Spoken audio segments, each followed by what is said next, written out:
Hello students, in this video we are going to discuss about suspension.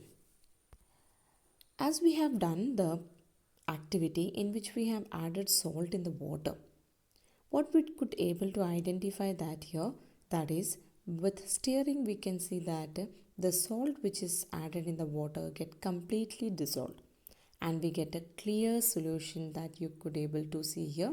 We get a clear solution and we could not able to find the particles of sugar or the salt in that after dissolving it. So we can say that that type of solution is an example of homogeneous mixture because here there is a uniform distribution of the particles of solute in the particles of solvent.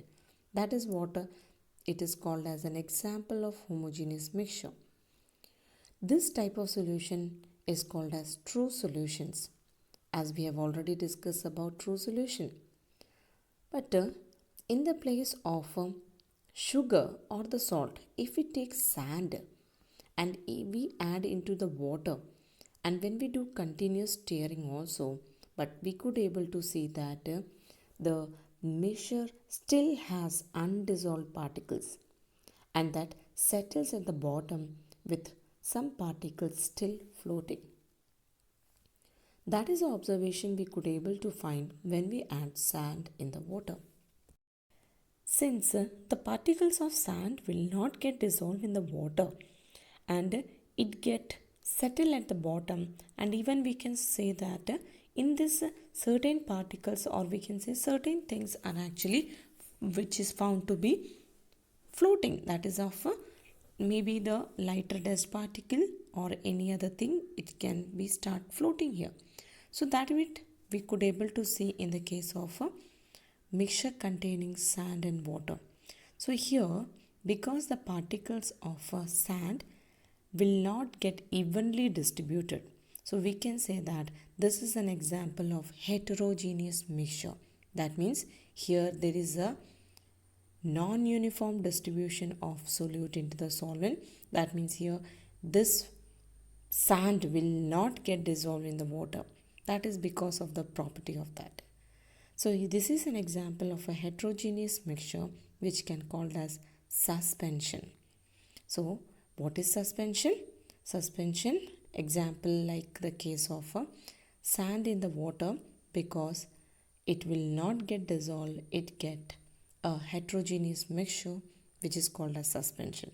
So when a solid does not dissolve in a liquid, a suspension is formed, and a suspension is a mixture in which insoluble particles are suspended in a liquid or a gaseous state. So this is what the example that of suspension we have taken, and this is the definition for the suspension. So let us write a note about suspension. What is suspension? A suspension is a heterogeneous mixture of two or more substances. Example, sand in water, chalk powder in water.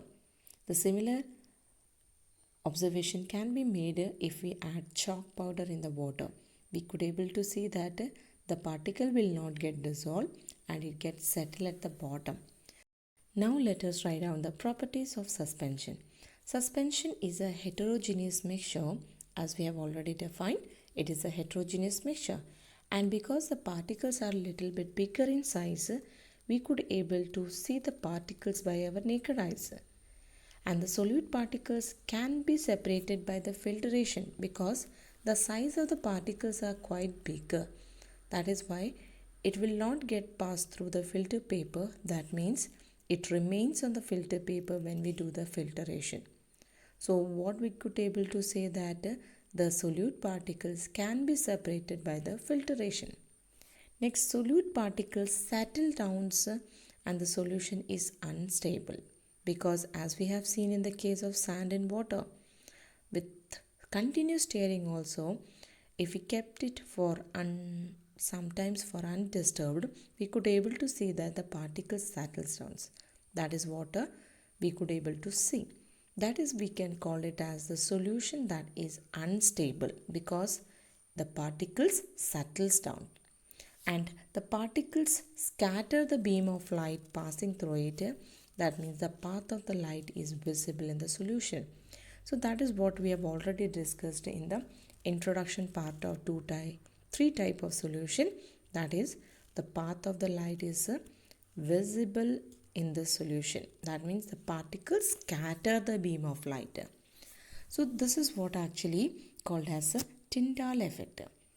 This is called as the scattering of light by the particles when it is passed through it, and because of this the path of light is visible. That is called as an effect which is called as Tyndall effect. That will be going to discuss in detail in the next video. So this is all about this video. Have a nice day.